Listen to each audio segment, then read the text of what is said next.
Because of Winn-Dixie, Chapter 21. After I got Otis convinced to come, the rest of getting ready for the party was easy and fun. Me and Gloria decided to have the party at night, when it would be cooler. And the afternoon before, we worked in Gloria's kitchen and made egg salad sandwiches. We cut them in triangles and cut off the crust and put little toothpicks with frilly tops in them. Winn-Dixie sat in the kitchen and looked at us the whole time. He kept on wagging his tail. "That dog thinks we making these sandwiches for him," said Gloria Dump. Winn-Dixie showed Gloria all his teeth. "These ain't for you," she told him. But when she thought I wasn't looking, she gave Winn-Dixie an egg salad sandwich without the toothpick. We also made punch. We mixed together orange juice and grapefruit juice and soda in a big bowl. Gloria called it dump punch. She said she was world famous for it, but I had never heard of it before. The last thing we did was decorate the yard all up. I strung pink and orange and yellow crepe paper in the trees to make it look fancy. We also filled up paper bags with sand and put candles in them. And right before it was time for the party to start, I went around and lit all the candles. It turned Gloria Dump's yard into a fairyland. "Mm-hmm," said Gloria Dump, looking around. "Even somebody with bad eyes can tell that it looks good." It did look pretty. It looked so pretty that it made my heart feel funny, all swollen and full. And I wished desperately that I knew where my mamma was so she could come to the party too. Miss Franny Block was the first person to arrive. She was wearing a pretty green dress that was all shiny and shimmery. She had high-heeled shoes that made her wobble back and forth when she walked. Even when she was standing still, she still kind of swelled, like she was standing on a boat. She was carrying a big glass bowl full of litmus lozenges. "I brought a little after-dinner treat," she said, handing the bowl to me.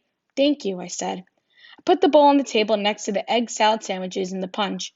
Then I introduced Miss Franny to Gloria, and they shook hands and said polite things to each other.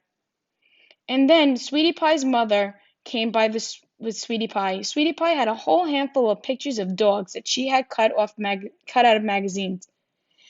"It's to help you with your theme," she said. "You can use them to decorate. I brung tape too." She started going around taping the pictures of dogs to the trees and the chairs and the table. "She talked about nothing but this party all day long," said her mother. "Can you walk her home when it's over?" I promised that I would, and then I introduced Sweetie Pie to Miss Franny and to Gloria, and right after that the preacher showed up. He was wearing a coat and tie and looked real serious. He shook Gloria Dump's hand and Miss Franny Block's hand, said how pleased it was to meet them both, and how he heard nothing but good things about them. I patted Sweetie Pie on the head and said it was good to see her outside of church. And the whole time Winn-Dixie was standing right in the middle of everybody, wagging his tail so hard that I thought for sure he would knock Miss Franny right off her high heels. Amanda Wilkinson came, and she had her blonde hair all curled up, and she looked shy and not as mean as usual. And I stood real close to her and introduced her to Gloria Dump. I was surprised at how glad I was to see Amanda. And I wanted to tell her I knew about Carson. I wanted to tell her I understood about losing people. But I didn't say anything. I was just extra nice. We were all standing around smiling at one another and acting kind of nervous when a real screechy voice said, "Gertrude is a pretty bird." When Dixie's ears went straight up on his head, and he barked once and looked around. I looked too, but I didn't see Gertrude or Otis. "I'll be right back," I said to everyone. He and Dixie went running around to the front of the house, and sure enough, standing there on the sidewalk was Otis. He had his guitar on his back and Gertrude on his shoulder, and in his hands he was holding the biggest jar of pickles I had ever seen in my life. "Otis," I said to him, "come around back. That's where the party is." "Oh," he said, but he didn't move. He just stood there holding on to his jar of pickles. "Dog! Dog!" screeched Gertrude.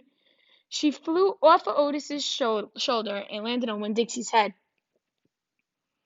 "It's all right, Otis," I told him. "It's just a few people, hardly any people at all."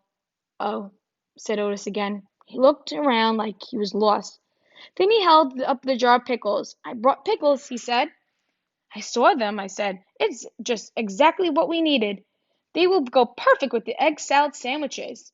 I talked to him real soft and gentle and low, like he was a wild animal I was trying to get to take food out of my hand. He took one tiny step forward. "Come on," I whispered. I started walking, and Winn-Dixie followed me. And when I turned around, I saw Otis was following me too.